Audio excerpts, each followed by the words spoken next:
له معقبات من بين يديه ومن خلفه يحفظونه من امر اللہ. اس کے لیے باری باری آنے والے محافظ فرشتے ہیں جو اللہ کے حکم سے اس کے سامنے سے اور اس کے پیچھے سے اس کی حفاظت کرتے ہیں. ان اللہ لا یغیر ما بقوم حتی یغیروا ما بانفسہم. بے شک اللہ کسی قوم کی نعمت اس وقت تک نہیں بدلتا جب تک کہ وہ اپنی حالت کو نہ بدل دیں. وَإِذَا أَرَادَ اللَّهُ بِقَوْمٍ سُوءًا فَلَا مَرَدَّ لَهُ وَمَا لَهُم مِّن دُونِهِ مِن وَالٍ. اور جب اللہ کسی قوم کو مصیبت میں ڈالنے کا ارادہ کرے تو کوئی اس کو روکنے والا نہیں ہے اور اس کے سوا ان کا کوئی مددگار نہیں ہے. تو آج سورۃ الرعد کی آیت نمبر 11 سے بیان ہے جس میں فرمایا یہ جا رہا ہے کہ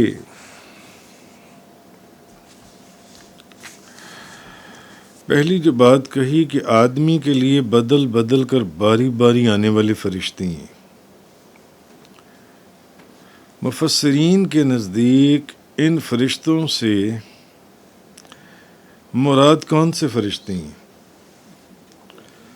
دن اور رات میں حفاظت کرنے والے فرشتے مراد ہیں.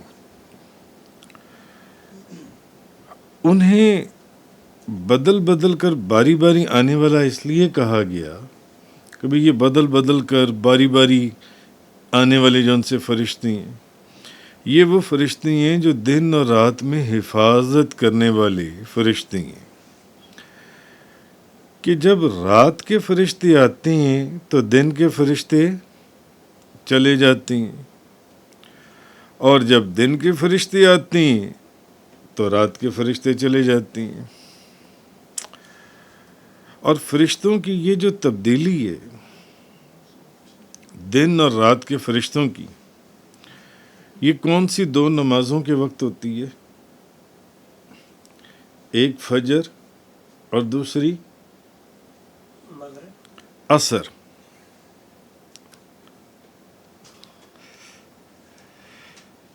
ایک فجر اور دوسری عصر. عصر کی نماز کے وقت ہوتی ہے جو احادیث میں آتا ہے.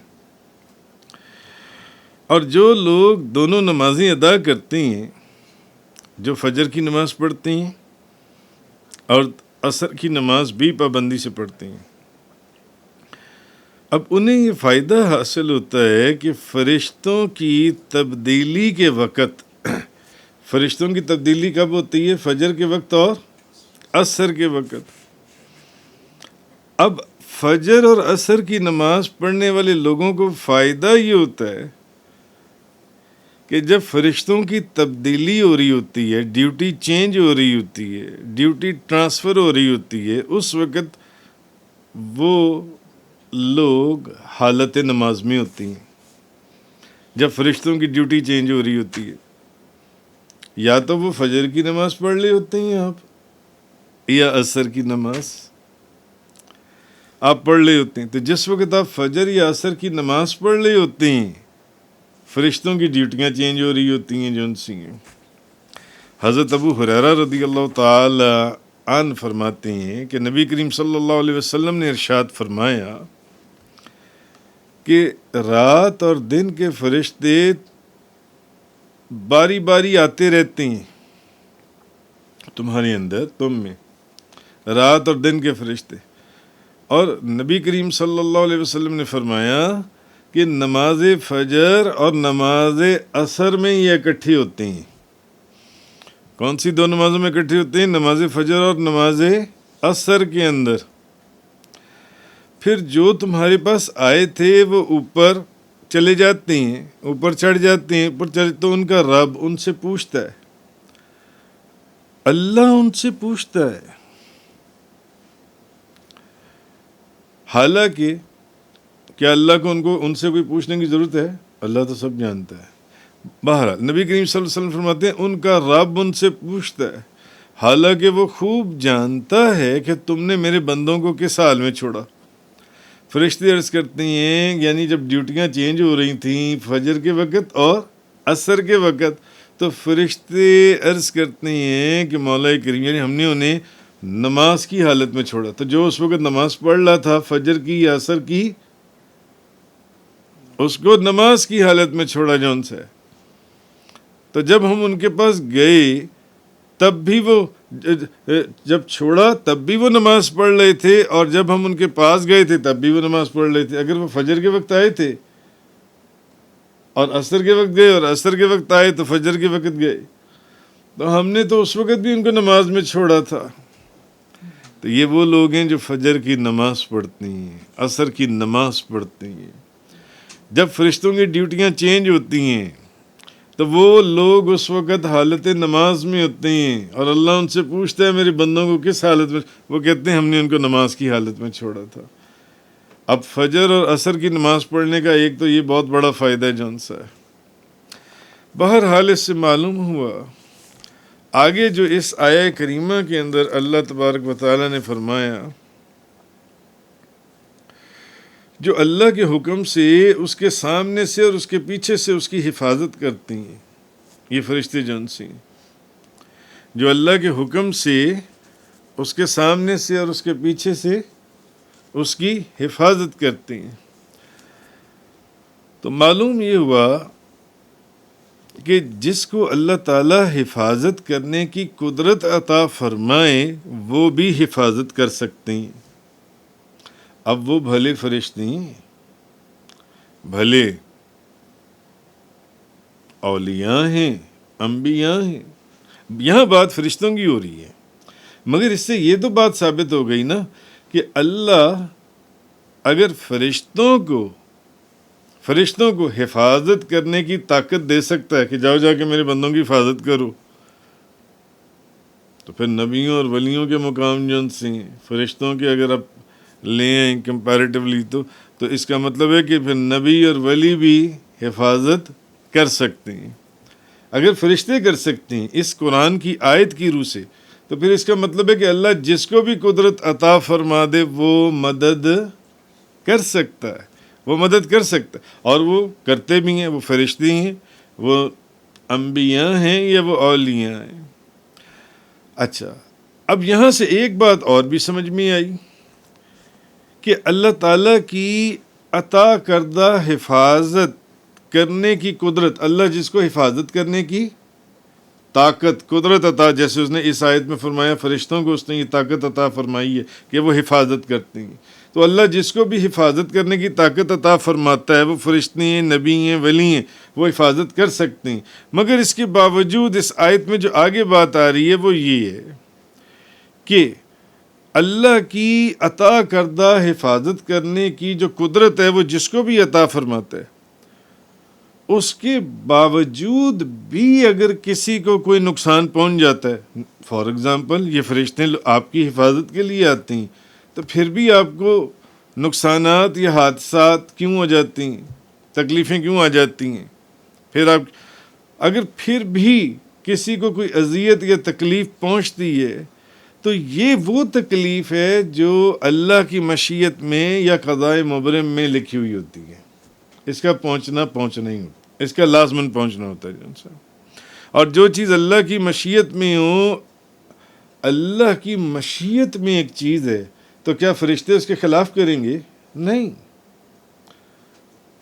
نبی اور ولی اس کے خلاف ہرگز نہیں کریں گے۔ جو چیز اللہ کی مشیت میں ہے نہیں کریں گے، مانا کہ اللہ نے ان کو وہ قدرت عطا فرمائی ہے کہ یہ لوگوں کی حفاظت کر سکتے ہیں، جس کی جہاں چاہے جیسے چاہے حفاظت کر سکتے ہیں۔ اللہ نے ان کو جتنی بھی قدرت عطا فرمائی ہے اس سے کتابیں ہزاروں بھری پڑی ہیں جو ان سی ہیں، مگر اس کے باوجود کسی کو اگر کوئی تکلیف یا کوئی اذیت یا کوئی مصیبت پہنچتی ہے یا کوئی حادثہ پہنچتا ہے تو اس کا مطلب یہ ہے کہ یہ وہ تکلیف یا یہ وہ تکلیف، مصیبت یا پریشانی یا چیز تھی جو اللہ کی مشیت کے اندر لکھی گئی ہے، جو اللہ کی مشیت میں تو جو چیز اللہ کی مشیت میں، اللہ کی مرضی میں ہے، کیا یہ فرشتے اس کے خلاف جائیں گے؟ بس ٹھیک ہے، اس نے تقدیر مبرم میں ہی لکھا ہوا ہے کہ اس کو یہ نقصان پہنچنا ہے، اس کو یہ حادثہ آنا ہے، تو اب وہ حفاظت کرنے والے فرشتے کیا اس جگہ پر اس کی حفاظت کریں گے؟ نہیں، وہ اللہ کی مشیت میں راضی برضا ہیں۔ یہی چیز نبیوں اور ولیوں کی جان سی ہے۔ لہذا اللہ کے نیک بندے اللہ کی عطا سے بلاؤں اور آفتوں سے، اب وہ پھر بات وہیں آ جائے گی، وہ فرشتے ہیں، وہ نبی ہیں یا ولی ہیں، اولیاء ہیں، انبیاء ہیں یا فرشتے ہیں؟ تو اللہ کے نیک بندے جو ہیں، نیک بندوں کو اللہ تعالیٰ کی عطا سے بلاؤں اور آفتوں سے حفاظت کرنے والا ماننا اور پھر ان سے حفاظت کی التجا کرنا، درخواست کرنا، اس آیت کی روح سے وہ بالکل صحیح ہے، وہ درست ہے۔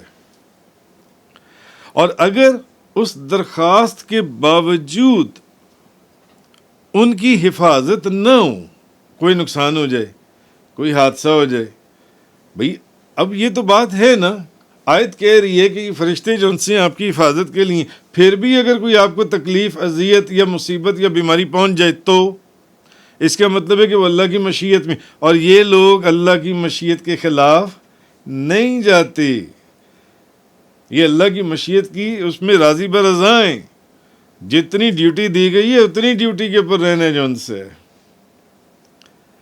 ایک چیز اس نے قضائے مبرم میں لکھ دی ہے، تو اب وہ نقصان یا وہ حادثہ یا وہ مصیبت اللہ نے لکھی ہے، اب اس کی مشیت میں لکھی گئی ہے، اس کو نہیں وہ روکیں گے کبھی بھی جون سے۔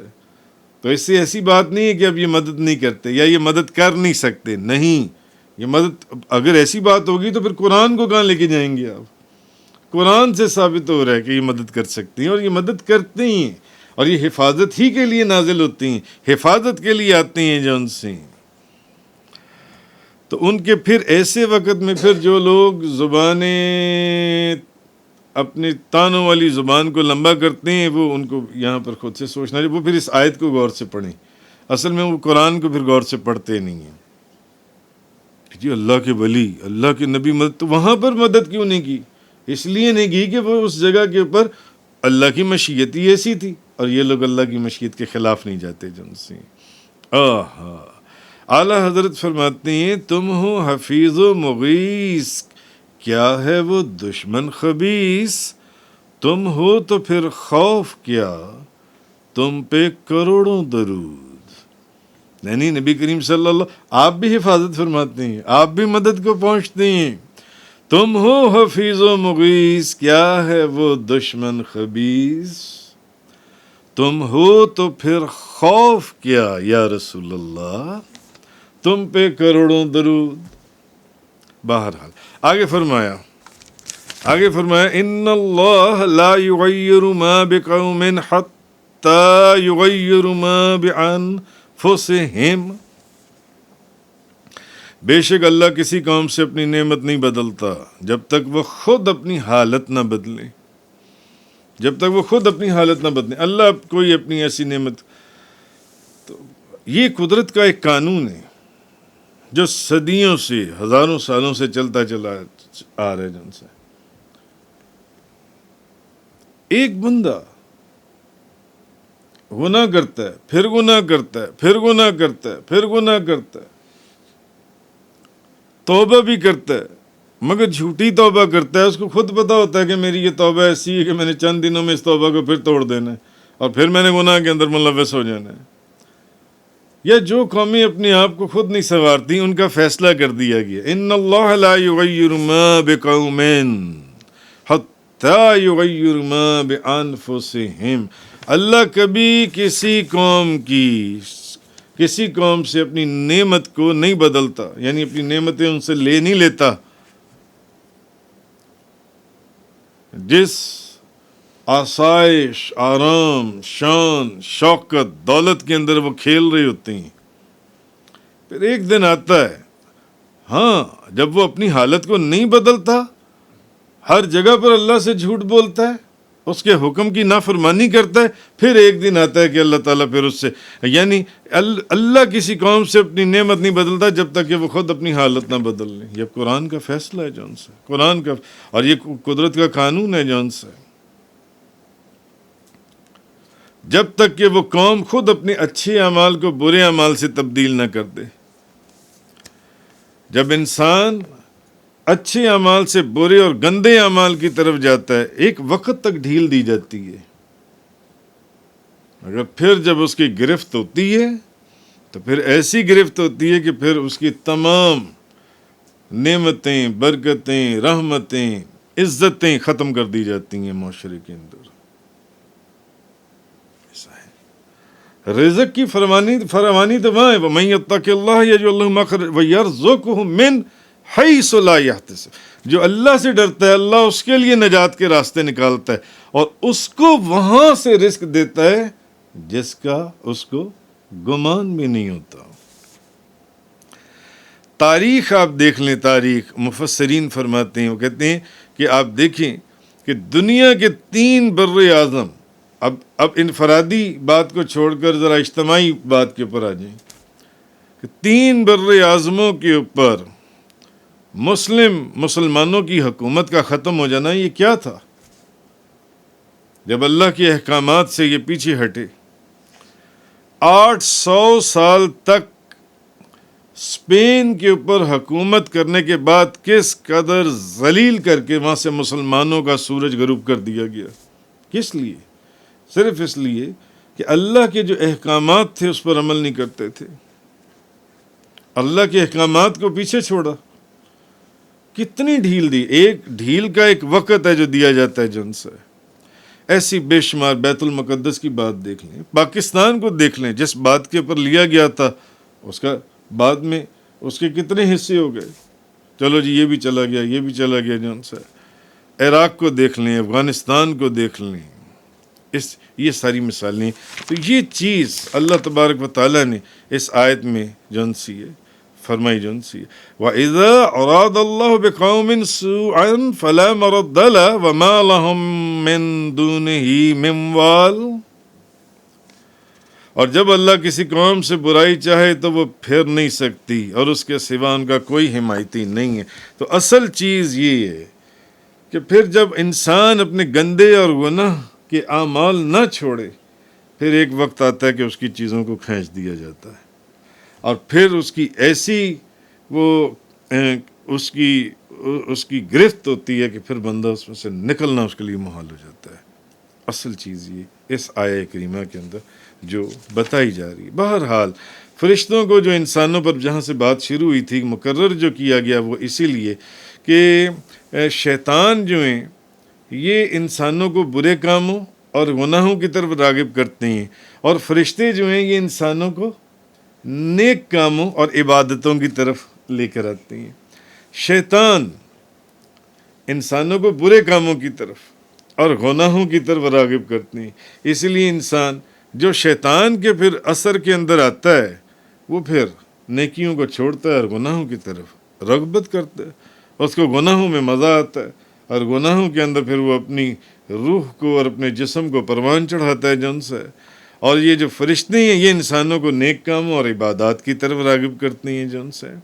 تو حضرت عبداللہ بن مسعود رضی اللہ تعالیٰ عنہ روایت کرتے ہیں کہ نبی پاک صلی اللہ علیہ وسلم نے فرمایا، تم میں سے ہر شخص کے ساتھ ایک جن ہے اور ایک فرشتہ ہے. تم میں سے ہر ایک شخص کے ساتھ ایک جن مقرر کیا گیا اور ایک فرشتہ مقرر کیا. تو صحابہ کرام نے پوچھا، یا رسول اللہ کیا آپ کے ساتھ بھی؟ آپ نے فرمایا ہاں میرے ساتھ بھی، لیکن اللہ نے اس کے خلاف میری مدد فرمائی، وہ مجھے نیکی کے سوا کوئی مشورہ نہیں دیتا. جو ان سے کوئی مشورہ نہیں دیتا.